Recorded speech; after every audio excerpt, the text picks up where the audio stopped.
Go ahead. This meeting may involve the remote participation by members either by telephone or by electronic means due to the local public health emergency novel coronavirus pandemic pursuant to the provisions of Minnesota Statute Section 13D-021. Right. And we will go ahead and get started here with our agenda. And if nobody has anything else to kick us off, Liz, I will go ahead and pass it over to you and we'll start rocking and rolling. Fantastic. Thank you. Hi, everyone. I'm Liz Heyman. I'm a senior transportation planner in transportation planning and programming. I'm here today to talk about the CIP process and kind of where we're at. Before we do that, though, I do have two colleagues with me who I'm going to let introduce themselves, Bria, and I think I've got Katie. Oh, it looks like Katie is here. Awesome. So I'll let you two guys go introduce yourselves. These are part of our CIP team as well.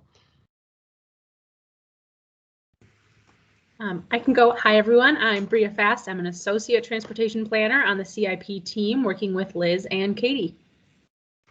And I'm Katie White. I'm a transportation planner, and as of last week, I am now working on CIP work. So I'm very excited to be here and learn alongside all of you. Thank you. Yes, and as Katie mentioned, Mike Samuelson, who I think these folks have been pretty familiar with in the past, has moved on to a different position at MnDOT. And so I am taking over this presentation and some of this work. So I'm doing my best. Haven't dug into the details in this in a while. So I'll do my best to answer questions here, and we'll see how this goes. First, I'm going to start here. All right, is the presentation mode coming through? Can someone verbally tell me? I got lost all my screens here. Yep, good. Yep, Yes. good. Cool. All right, fantastic. So I am here to talk CIP, which is Capital Improvement Program. Going to give you guys an overview of what that means for some of the new people or old people if they've forgotten some of the fun details about capital programming. Quick overview of what is in the 22 through 2027 CIP, and we'll open it up for questions and discussions. So the capital programming process is a never-ending process. We right now, City Council is debating the the budget for 2022. That along comes with the 2022 through 2027 CIP. However, while that is happening, our team is hard at work beginning the process for the 2023 through 2028 CIP. So we're working right now on developing new projects for that back end of the CIP, sharpening our pencils on estimates for projects in the front year of the CIP. And then we come in March, we'll say, to this group with some of our ideas for new projects, and we present then our full CIP to the Capital Long Range Improvement Committee, which is a resident committee appointed by council members, the mayor, some other folks. We present our full CIP to that group in April, May. Click report, they have a response. They actually recommend their own CIP or comments based on our CIP to the mayor. And then the mayor recommends that budget to council, and council approves that in December. So that's the overall big picture CIP.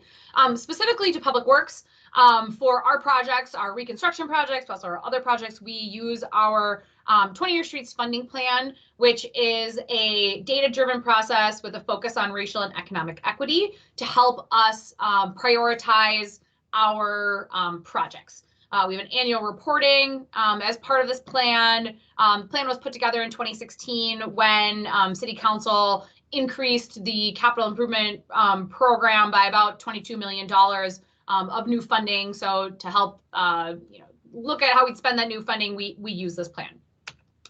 We also have a myriad of other plans and policies that help us prioritize where and how we spend our capital improvement dollars. So of course we have Minneapolis 2040, we have our 10-year transportation action plan, Vision Zero, complete streets policy, all kinds of other things that help us determine where and how we spend our money.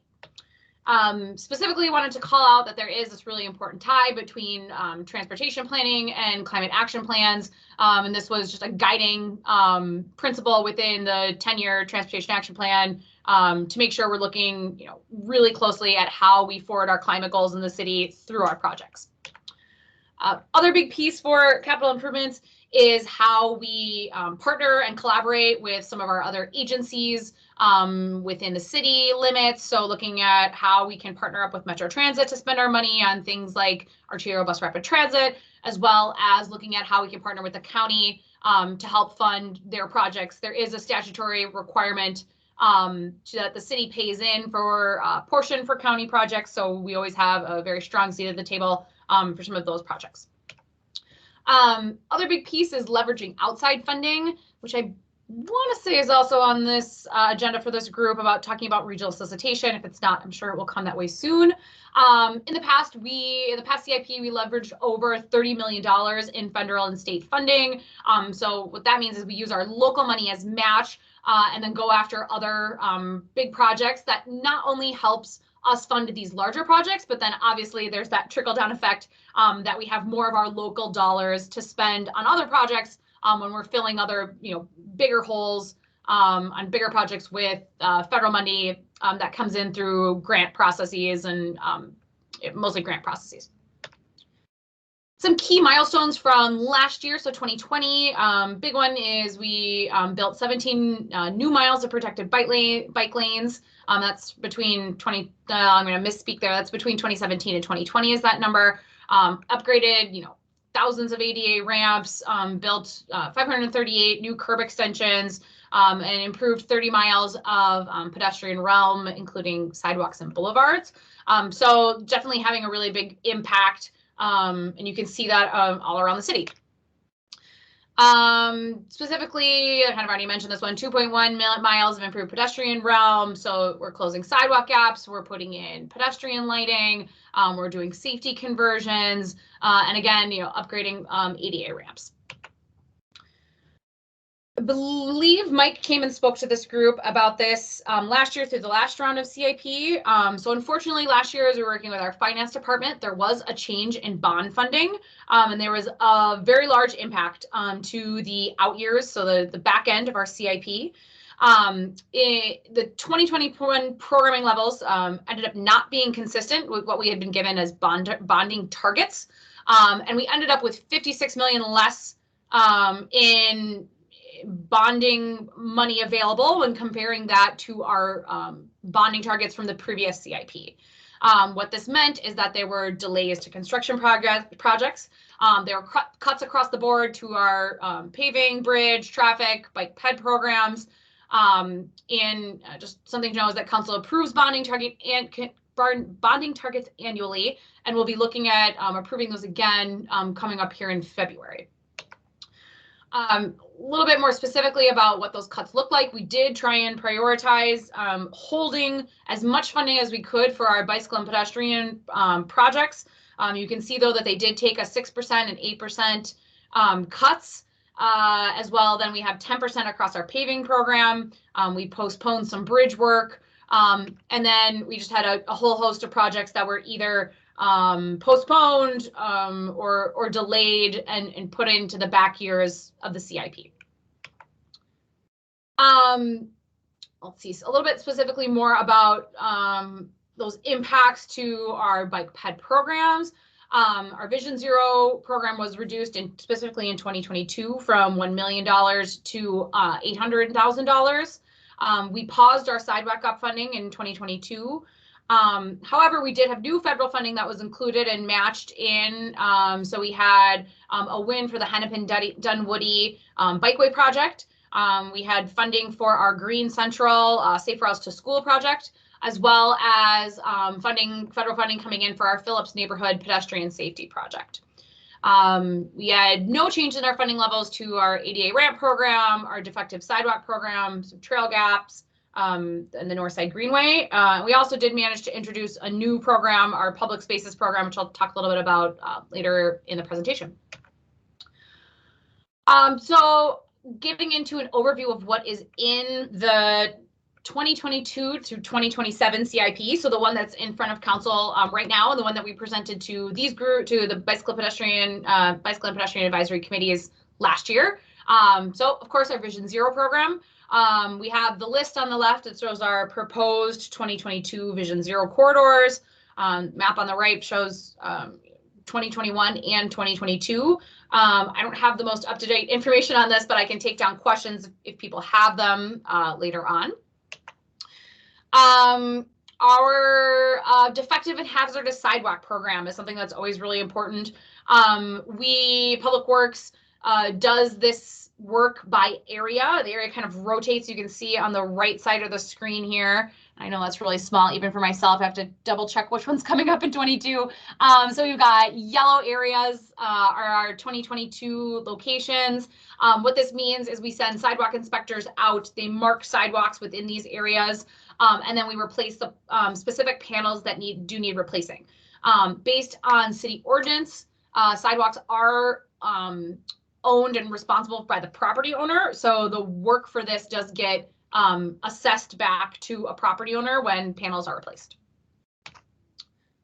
Another important program is our sidewalk gap program. As I said, this was paused in last year's CIP, so we could look at delivering projects later on in the program. Funding starts up again in 2025, but we do have some candidate projects where we look at building new sidewalks to close those gaps around the city. Our protected bikeway program, another workhorse within our CIP, usually about funded at $1 million per year. In 2021, we funded our Whittier-Lyndale protected bikeway project, kind of down Blaisdell and First through the Whittier and Lyndale neighborhoods. In 2022, the big project is going to be an upgrade to the existing bollard protected 26th and 28th bikeways within the Phillips neighborhood. That project is active right now. Don't believe we're having an active engagement phase, but we had our first phase. We did some visioning, working on concepts internally here at Public Works. We'll have more to share with the community soon. Our Safe Routes to School program, another big one. We have about $200,000 to $400,000 budgeted per year. In 2022 and 2023, we have two projects up in North Minneapolis. Near North is the red line you can see at 16th Avenue. And then our City View project coming in 2023, which Bria is managing and currently actively getting back survey data for that project. And then in 2024, we have the 34th Street and 10th Avenue project in South Minneapolis. That one's not active yet. Those are some of the upcoming projects for that program. We also have our pedestrian safety program coming in at about $1 million per year, which is definitely an increase from what we've had before, which has been really exciting to see. In 2022 and 2023, we're looking at funding another project in North Minneapolis, so the Lyndale Ave North project that did go through layout review recently. So that one's moving ahead. And then as well in 2022, we're looking to see if we can squeeze in another project at 14th and LaSalle. As I mentioned, we also have a new program, so our public space program.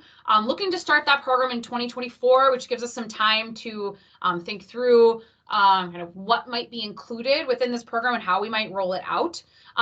It's based on a recommendation from the Transportation Action Plan that we're taking action on, for lack of a better word, and looking to support safety and equity, and then improvements to transit nodes and just underutilized space across the city, trying to build on some of the mobility hub work that Public Works has done over the past couple of years.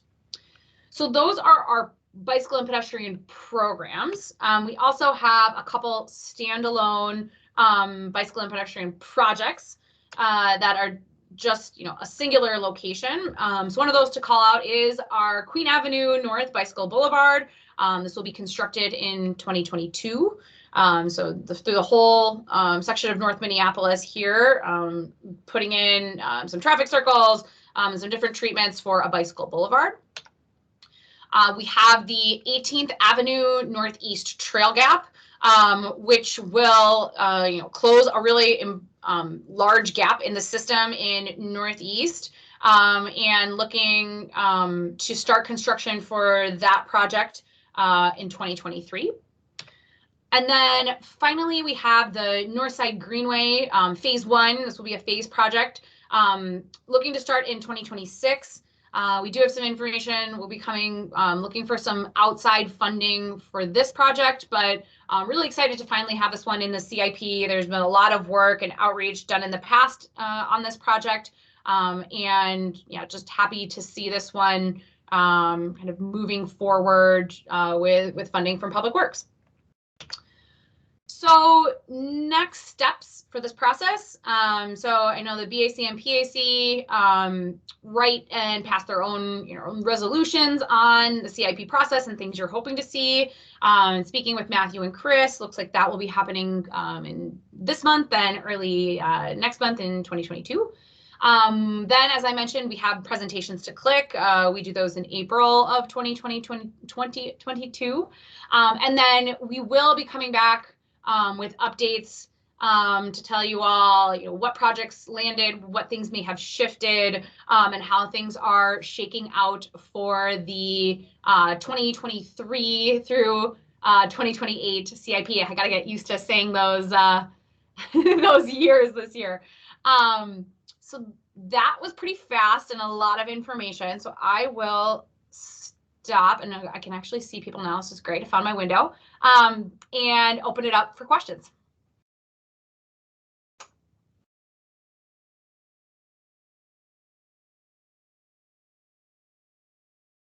Thanks so much, Liz. That's so much information.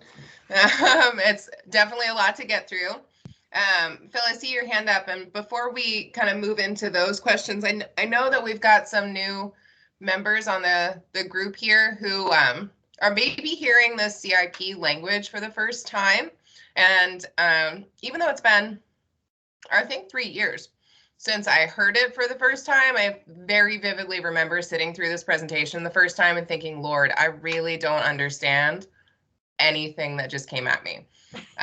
So I just want to hold a little bit of that space here and make sure that everybody really understands how this CIP connects to the discussions that we have in 5Es around the different values of education and evaluation, engagement, encouragement, and equity, and make sure that just in case there's any framing questions about how the CIP fits into the Public Works equation writ large, that we get those off the table before we move into more of those specific questions. Does anybody need further clarity there, or, Liz, is there maybe anything we could provide or direct folks to get a good picture of how that fits in?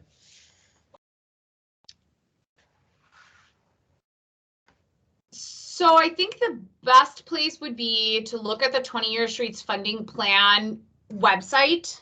Has a lot of good information. The other thing, resource that's available is a website of our capital budget requests, lovingly called CBRs, because who doesn't love an acronym in Public Works?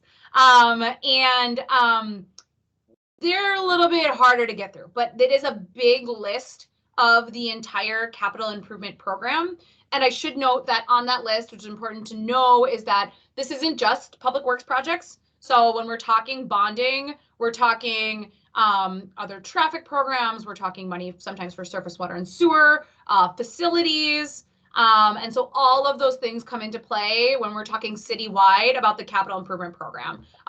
Here in Public Works, specifically in TPP, it's easy for us to get pigeonholed to define it that way, but there's a lot of push and pull from other places outside of Public Works that have important goals and needs as well. I think another important point about the capital improvement program is that projects that you see in years 1 and 2. So when I say 1 and 2, I mean the closest year. So you're looking at, this year's budget, you'd be looking at 2022. So for example, the Bryant Avenue project. Public Works is not stopping that project at this point. So projects that you see in those early years are fairly locked in, given the amount of work and planning and discussions that we've had with stakeholders. So the place where we have more wiggle room and opportunities to change things are going to be in years like 3 through 6 is what I'll say, and really focusing, I'd say, mostly on 4 through 6 for places that we'd be able to make changes to what we're doing already. And I can share those links, the 20-year streets funding plan and the CBRs, the capital budget requests. I know I'm not allowed to use the chat, so I'll get those to Chris. Come to Chris. He can share them out. Yeah, that Yeah, we works. can get them added to the minutes. Thanks, Liz. All right, Bill, kick it over to you. Yeah, well, thank you, Liz. I mean, I really appreciate seeing the presentation before and then having you run over it. And I agree, it's fast and there are all these moving sort of time pots of money elements, but it does. I mean, since we go through this every year, it is really helpful. So I appreciate you coming in and sharing this. I actually had a question about speculative projects that are out maybe beyond the 5-year CIP window, and what jumps to mind is the potential, or again, the speculation that at some future date, the Southtown Midtown Greenway would cross over the Mississippi River, and I'm just wondering how does, and obviously there's a nonprofit working on that, but an engagement with City of St. Paul, but I'm just wondering, how do you and the city deal with these speculative, in this case would be certainly a very high impact project. Yeah, how do you sort of deal with that? Obviously, wouldn't it be sweet to have money pigeonholed for 2027 for the possibility or to sort of help raise money for that? But how do you deal with these speculative projects? Yeah, really good question. So we are definitely tracking things like that. It's part of our transportation action plan. I believe that bridge connection is mentioned. The best thing we can do is when we know we have projects that we'll be applying for, we put those in the back years of the CIP. So for example, what's one we applied for? We applied last year for regional solicitation for some projects that ultimately we did not win. And now are taking a new approach, but not to complicate things too much. But we put those into the back year, and then we're able to point to those, as you're saying, for like, look, these are in our capital improvement program. We're moving forward with these, but we don't want to. It's a fine balance. It's more of an art than a science of what we want to put out there, because what we put out there ends up being. I mean, people see it as a promise. Like Public Works will be putting money towards this project and actively working towards making that happen. We know that there are a lot of big projects, big ideas that are floating around in the city. We track those, but at this time, we do not have that project within our 6-year CIP. Okay, I mean, totally understandable. Yeah.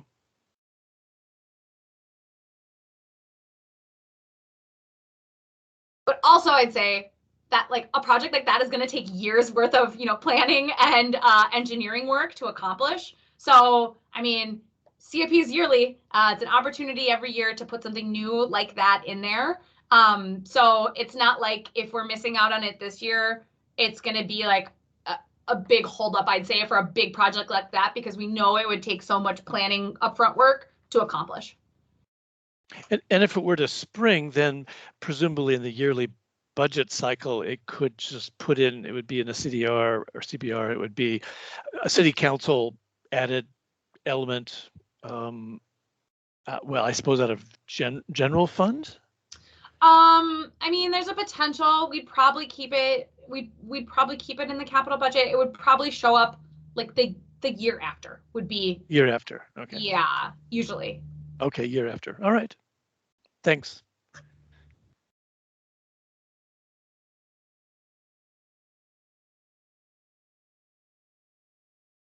So, Liz, you brought up a little bit about the Transportation Action Plan and Vision Zero. I'm curious, how do you connect the CIP process to the goals and objectives set out in TAP and Vision Zero?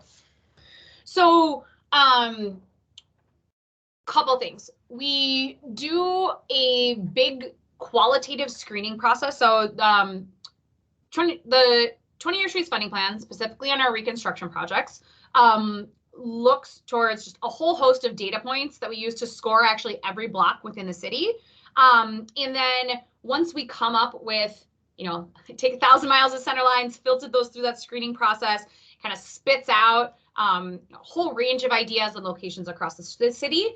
And then we use a qualitative screening process based on the goals and actions within the TAP to choose projects. So what I mean by that is if, we get a recommendation based on asset condition and bike planning and all kinds of things based on our scoring process, and we look at the street and we say, this street, it's not on our Vision Zero program. It has pretty nice boulevards and trees. Like maybe we can figure out a way to do something different with a street. However, on the flip side of that, when we're looking at a street that has no boulevard, has really poor sidewalks, is on our Vision Zero network, we're like, yeah, that's a really good candidate for the CIP process. So it's kind of a mix of both data and qualitative screening as we look to screen projects and locations to be included within our CIP. I do want to make a mention, though, that we're looking at the Transportation Action Plan. So the Transportation Action Plan is a financially unconstrained plan. I think it's really important to bring that up. Just recently passed, at least recently in, public works terms. And we're looking at prioritizing and how we move forward on all that work. But we definitely have goals and items within the plan that outstrip our ability to pay for them.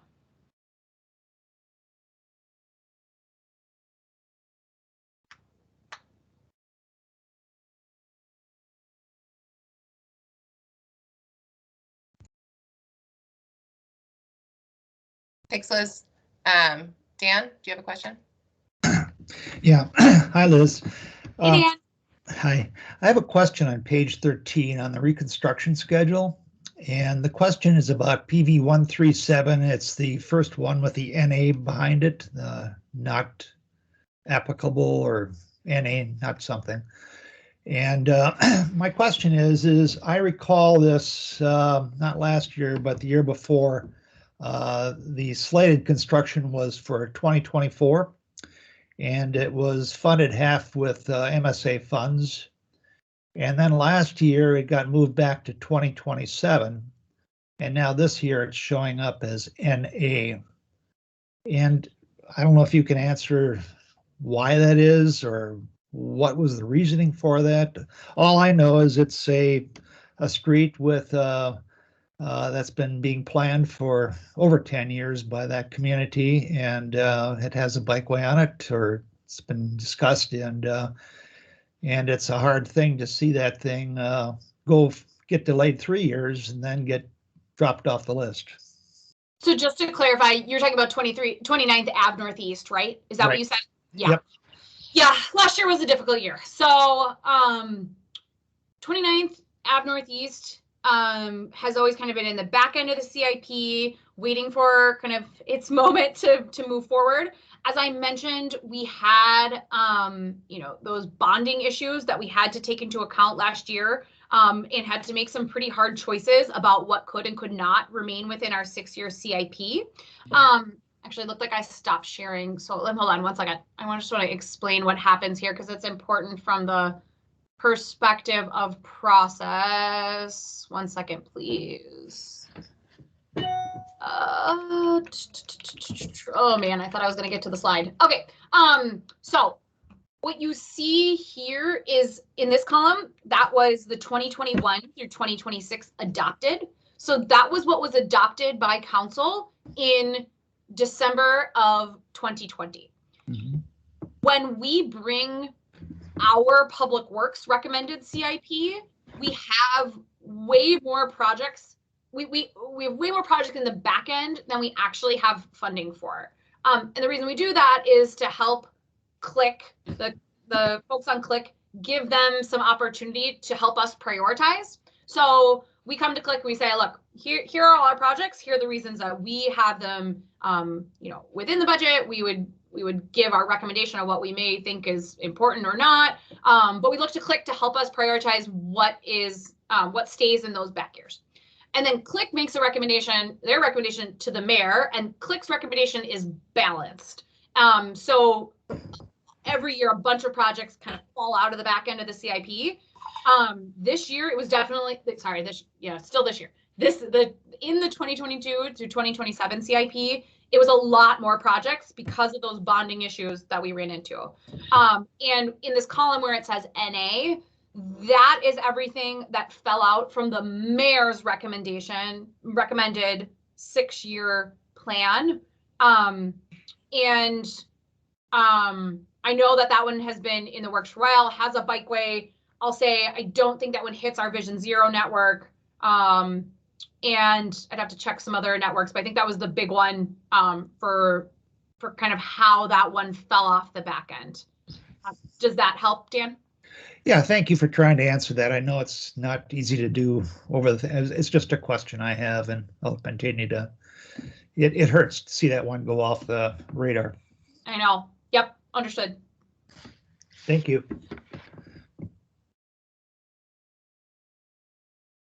Phil, did you have another question?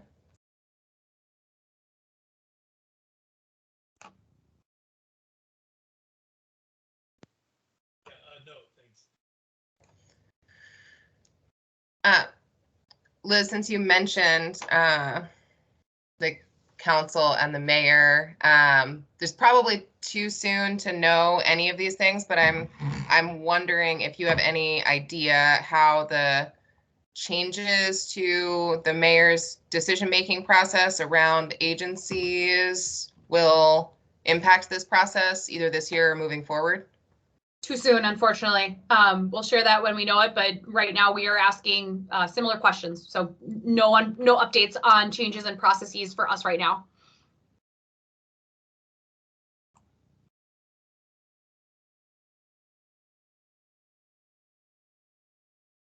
Great. Any other questions for Liz?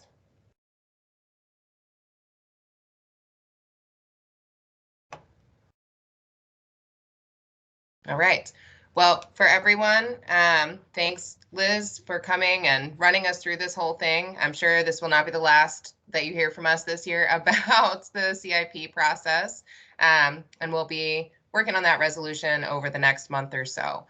So really appreciate you taking the time to explain this, and really appreciate everyone else who's kind of sliding into home plate here around the CIP process, maybe a little bit more than you anticipated. Thanks a lot. And yeah, it's a lot. There's a lot of technicalities to it. So, if you have questions offline, happy to answer those. No question's a dumb question when it comes to the CIP. I learn something every time I go through it. So happy to answer anything that you guys have questions on, or repeat stuff or clarify as needed. Perfect. And for folks that might not have questions now but might come up with them later, we'll make sure that Liz's information and contact information is included in the minutes for the meeting. So great. Well, thanks so much for having us. Thank you. And crew on the 5E committee, we are going to start after this meeting, really thinking about how we prioritize this, and we can start having that conversation today if you'd like to. But the tentative plan is to allocate a significant chunk of our next meeting to doing the actual writing of the resolution that we'll take to the full committee. So if anybody has any comments, questions, things that you might like to get out there now about how you sort of see that process going, that might help get us started.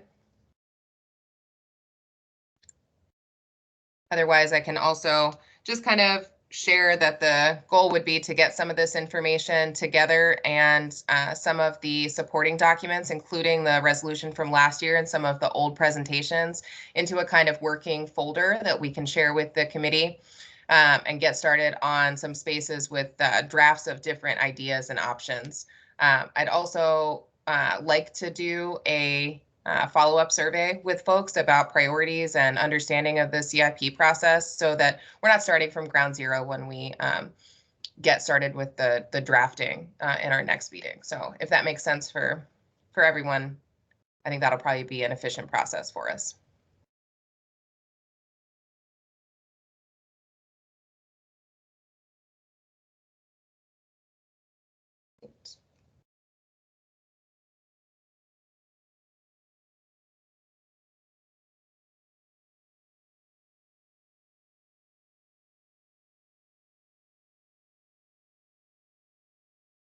Chris or Matthew, I don't know if you have anything to add there. Otherwise, we'd be ready to move forward on the agenda.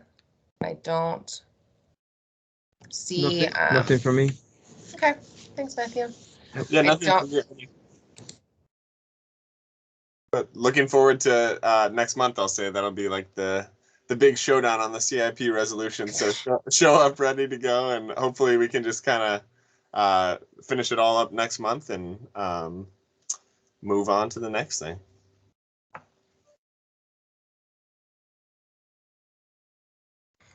Okay.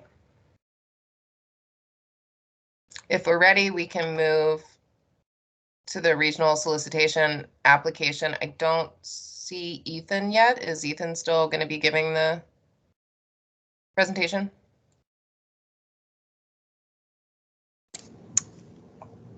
Yes, he's on there. Let's see if we can get a hold of him real quick. Otherwise, maybe we need to reschedule, but we'll see if we can grab him quick.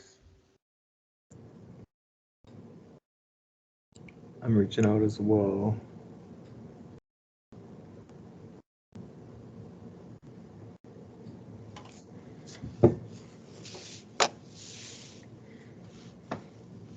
What's up, Dan? Yeah, this is a question.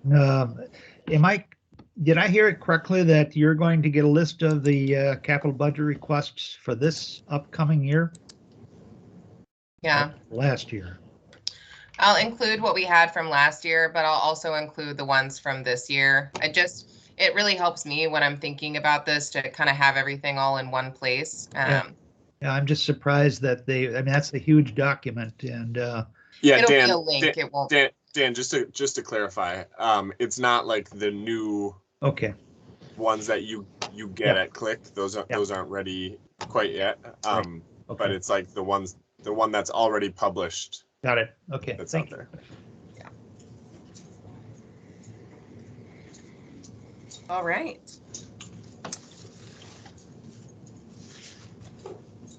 Welcome, Ethan. Hello, welcome. Just one second while I get up my presentation. No Thanks, problem. Matthew, for the heads up that I was up. No problem. It's Focus. never a perfect art to navigate where you are on the agenda. So Totally. silver linings of our virtual environment.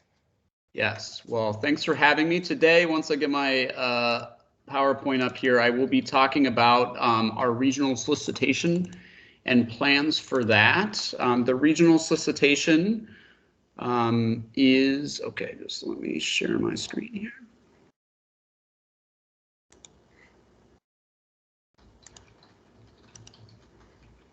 All right, so I'm sure everybody is seeing this, but let me know if you're not. Okay, so could get it to advance. There we go. All right, so the Met Council's regional solicitation awards federal transportation funds every 2 years. It's a significant amount of funding for that local jurisdictions, counties, cities in the Twin Cities region can receive about $100 million every 2 years. And it may be even more this cycle because of the infrastructure bill at the federal level. So we are preparing to apply for applications next spring that would fund projects mostly in 2026 and 2027. So just to give you a sense that the projects we're talking about today would mostly end up in the ground, hopefully in 2026 and 2027 if we're successful. We have gotten quite a lot of money through the regional solicitation in the past, and it's funded some really important projects, including Hennepin Avenue reconstruction in downtown and uptown, the Hennepin Dunwoody Bikeway that was funded this last cycle. Lindell Avenue North pedestrian safety improvements, the Green Central Safe Routes to School project that we got funding for this last time as well, and some safety improvements at Johnson Street Northeast and 35W, which was funded this last cycle as well, just to give you a sense of what we're talking about here with the regional solicitation. I'm going to go through now just a couple other points before I go forward. So for today, really looking to just share for you all kind of what we're thinking about for projects coming up this cycle. And we are always happy to get feedback from the BAC. We presented also to the PAC. And we will plan, just so you are aware, we are planning to kind of move forward with these projects mostly. And we will be bringing ultimately likely to the city council, or we're still sorting out those kind of approvals in the spring for the final project list. So just so you understand sort of a timeline and like process and why we're here today, want to make sure you know what we're thinking about here. You have an opportunity to comment if you're interested in that and understand where we're planning to go. One other note, at times, I think there's been a question about whether they're getting regional solicitation funds or the federal funds here mean that we have more expectations or requirements that we have to follow. These funds do not come with any extra design standards or other things from what we normally have to follow. So just a note on a couple more notes as well. So I'm going to go through the various categories that we plan to apply for in the projects in those categories. So now, starting with the pedestrian proposals. So this category funds up to $2 million in pedestrian improvement projects. I will note that the city worked to help increase the amount we can get in this category so that we can get more funds for pedestrian projects. We are looking at up to 4 applications here, and you can see them here: 42nd Street and kind of Bloomington Avenue in South Minneapolis, some combination of there, some intersections we'd be pulling out. 1st Avenue North and 2nd Avenue North in the Warehouse District. 13th Avenue Northeast, kind of in the commercial area there between Marshall Street and Washington Street. And Chicago Avenue between 8th Street and 22nd Street. So these are the ones we're looking at in this category. We would not look to do generally the whole in corridor for each of these, but rather select some intersections for pedestrian safety and other improvements and we may couple these with another area that we can apply for, which is the Highway Safety Improvement Program, which we also use to fund, especially at signalized intersections. So you all will probably be especially interested in the trails and bikeways categories. So this funds up to $5.5 million for trails or bikeways. And you really need to be on the regional bicycle transportation network for this one. We do have a lot of planned bikeways on that network that we can get funding for. And then we do also have a lot of planned bikeways that are not on that network. So I'll just acknowledge that. We're currently planning to apply for the Northside Greenway and the 2nd Street North Bikeway this next cycle. We also are sort of, I think, I would go ahead and say that we are very likely to apply for one more project as well, given the new federal infrastructure bill. And we're leaning right now towards upgrades to 9th and 10th Street downtown, but we still have a little bit more conversation to do there. So I'm happy to answer questions at any point. So if you have one, shout it out or raise your hand, but I'll keep moving unless I see questions.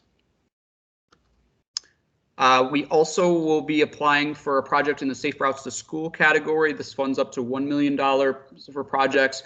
We're looking at improvements to 21st Avenue South between the Midtown Greenway and 43rd Street. Goes by South High and another school in the area that I'm blanking on right this moment. But this would be pedestrian and bicycle improvements there. We will also apply for some roadway reconstruction, or sorry, roadway modernization category proposals. These fund basically roadway reconstruction projects, up to $7 million in funds you can get. And we're looking at up to 3 applications from these of 7th Street North. This is kind of the area just sort of north of the Twin Stadium, running up actually only to Lindell Avenue North. So as it goes over I-94, so that stretch there. And I would note that there's some things we're sorting out in this area related to the potential routing of the Blue Line light rail extension project. So some things we're coordinating there.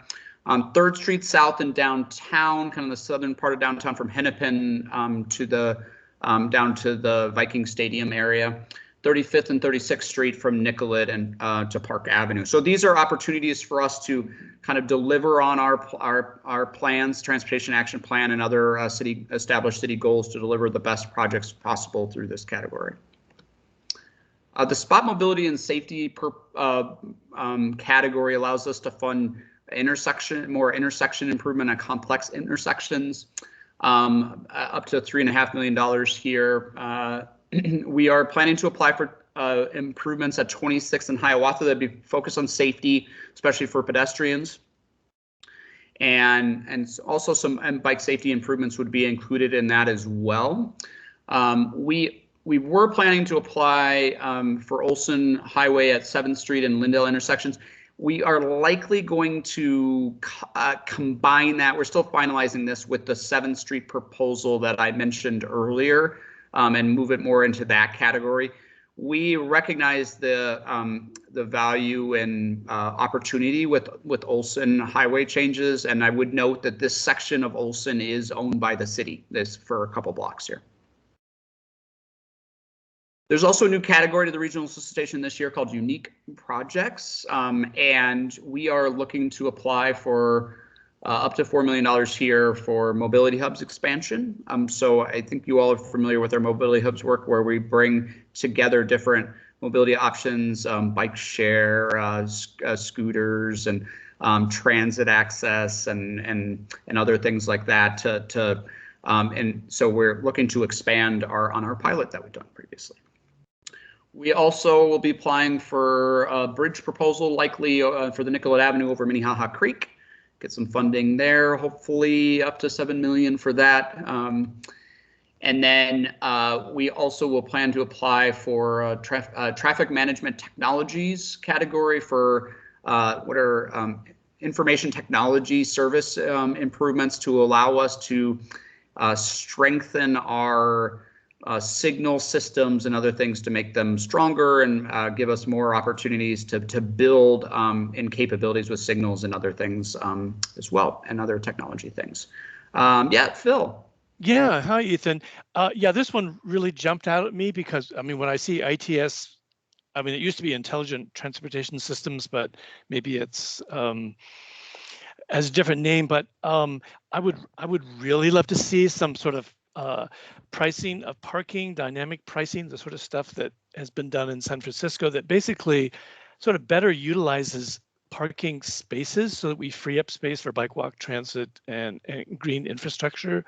So it's, you know, basically the idea is that we have so much public curb parking that's unpriced, and it's not managed in a way that with implementation of traffic management technologies that a place like San Francisco has done, we can just do a better job and free up space. So that would be this one, I say, jumped out at me because we, it would be, I don't have a location for practicing this, but, you know, one could pick Hennepin Avenue, where, you know, all that argument and Sturm and Drang over parking spaces in Hennepin, and you go half a block away over by like Temple Israel, and there's no, you know, it's free parking. And it's like, why are we fighting about parking on Hennepin when there's free parking that should be priced and managed? So that would be my something just to really sort of think and keep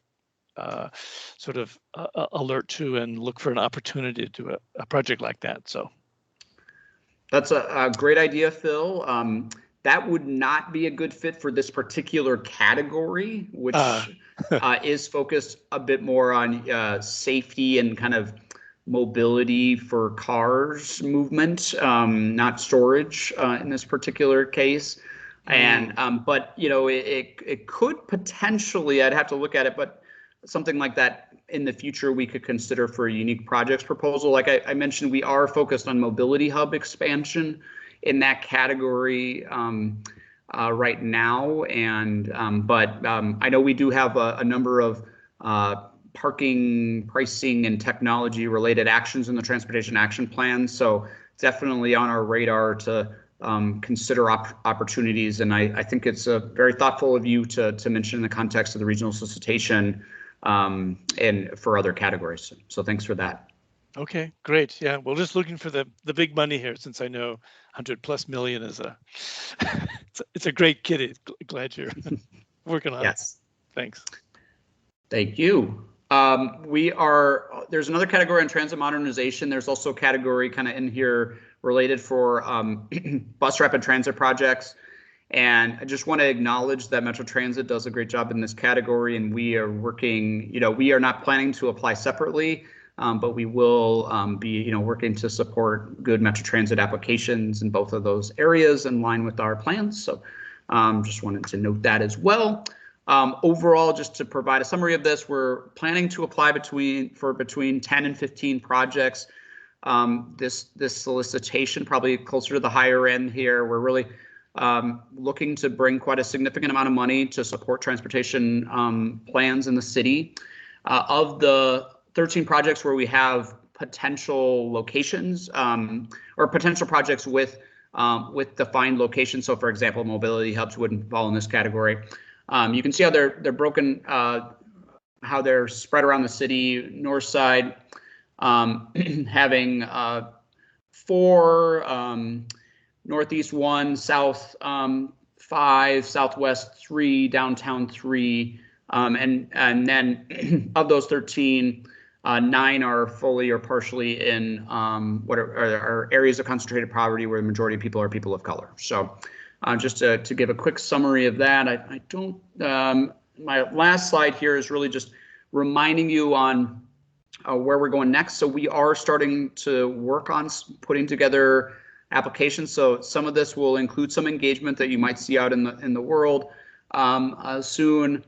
And then we will have the council and the mayor approve applications in about March, and then we'll be submitting in April. We will hear later this year or early next year about what projects we were selected. And as I mentioned before, these would be implemented in roughly 26 or 27. So that's what I've got, and I'm happy to answer any other questions.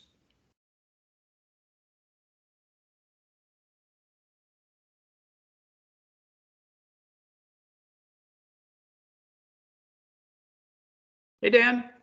Hi, Ethan. How are you? I'm doing well. I'm repping my Open Streets t-shirt today. I just have to note that.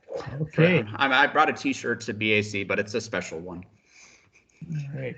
So I guess I'm wondering if you want us to respond to this or how we can respond to that. And tied to that a little bit would be if we're looking at the bike projects on this, trails and bikeway proposals is one. How are there things that came near here that didn't make the list, didn't make this this presentation that you might be able to tell us about a little bit that we might be able to consider? Yeah, Dan. As I sort of mentioned, this is more of a letting you know what we're thinking right now and making sure, being fully transparent. We know that you all may decide to share thoughts or not, given that context, but we always welcome them. So I would just note that there isn't sort of an expectation that you necessarily pass a position or on this, but we always welcome that. So just a note on that. In terms of other bikeway projects, so I mentioned that we are looking at probably 9th and 10th in downtown as sort of an upgrade protected bikeway project. In addition to this, we did quite a bit of screening of the regional bicycle transportation network, pairing that with sort of our plans and scheduling pieces, which is there's a lot of these things we're building already, right? And so the regional solicitation can provide an opportunity for us to upgrade some things in certain cases, but we do have to sort of align with street reconstruction projects and all kinds of things as we work on that. And we have to also really make sure that it is on the regional bicycle transportation network, as I mentioned. And so we did look at some other projects.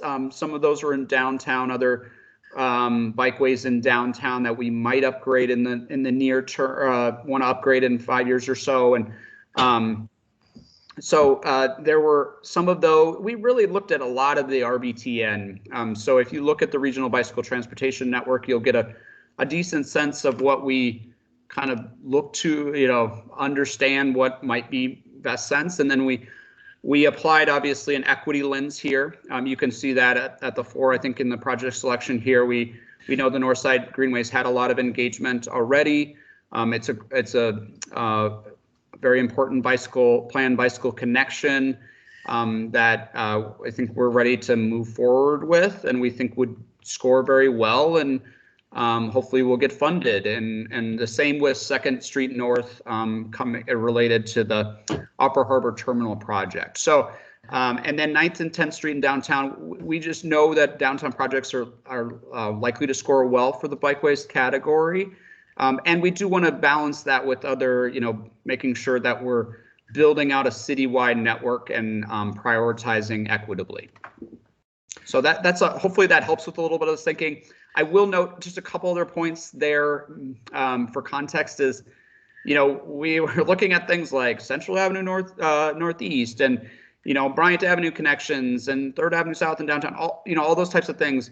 And we've got a lot of I think good conversations too. Some of those projects that might pop up in partnership efforts as well in the future. And so lots of good things to come out of this.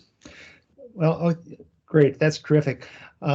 I just wanted to put my plug in for Stinson Avenue or Stinson Parkway and Stinson Boulevard. That's RBTN Tier 1 route, and they're putting in 37th in 2023.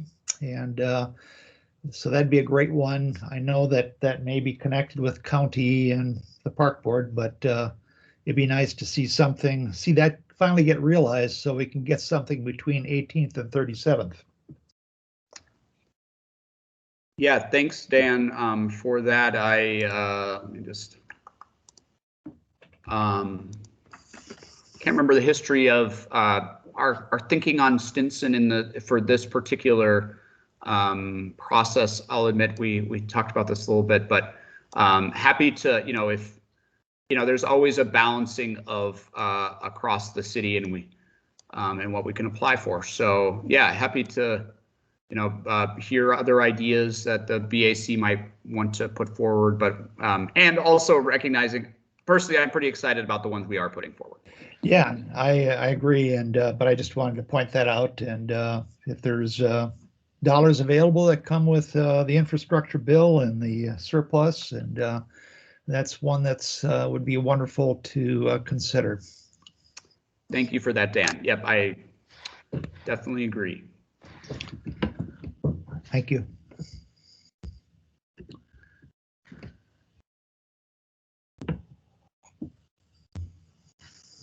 All right. Well, thanks for having me.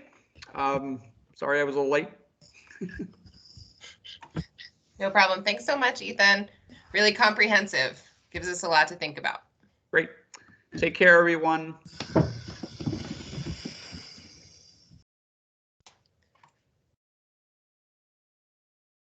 All right, folks. This concludes our agenda. Any updates? Other things to share? Burning questions or comments that you've been holding for this whole time we've had together? I'll make a quick note that some of my colleagues in Public Works released on the website for Hennepin Avenue South for a recommended layout for Hennepin Ave South. So I encourage you to check that out via the Google machine. And basically, I think it's a pretty exciting recommendation with two-way bike lane and bus lanes. And obviously, that has to go through a process that includes approval from the city. But just wanted to share that came out. There's a lot of tweets that I was reading about it over this meeting. So.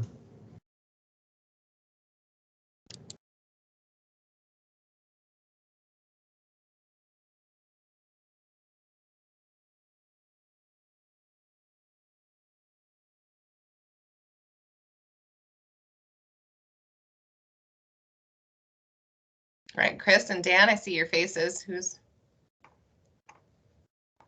feeling ready to share? I thought it was just that time to show your face, because I get tired of looking at dots. Yeah, I'm with I Dan. appreciate that. Awesome. Let's see. Natalie, did Natalie have a comment? Oh, I was just going to basically add that I am also excited about what Matthew Deardahl was just talking about the Hennepin plan. I'm really hopeful that it gets the necessary approval to go forward as recommended.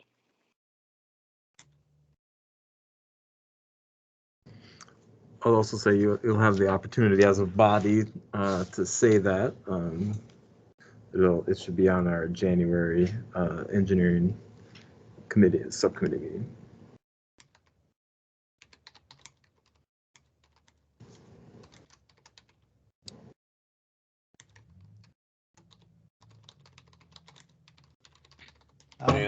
Are we in announcements? We are, yeah. Okay. This Thursday, 6 to 8, there is the first public unveiling of the Lowry Avenue reconstruction project between Marshall and Johnson Street.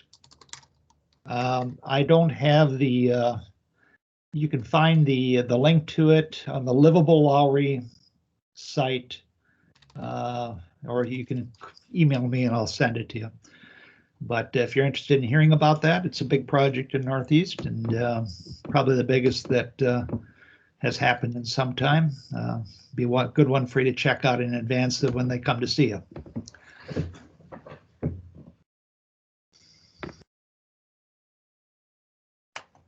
Thanks, Dan. I'll make sure that is included in the minutes. I just pulled the link up.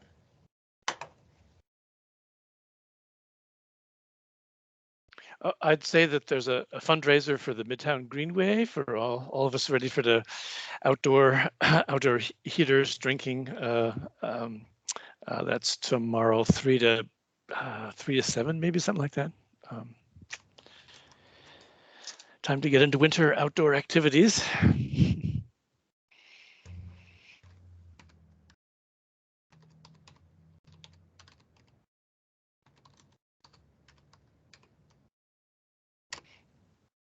Perfect. I'll track that link down too and make sure it gets in the minutes. Well, barring any other excitements, I think we can call this subcommittee meeting to a close and take a little breather for the holidays and then come back super ready to write our CRP resolution together next time. Sounds good. Yeah. It'll be so fun. Bye, everybody. Bye. Thanks, Bye. everyone.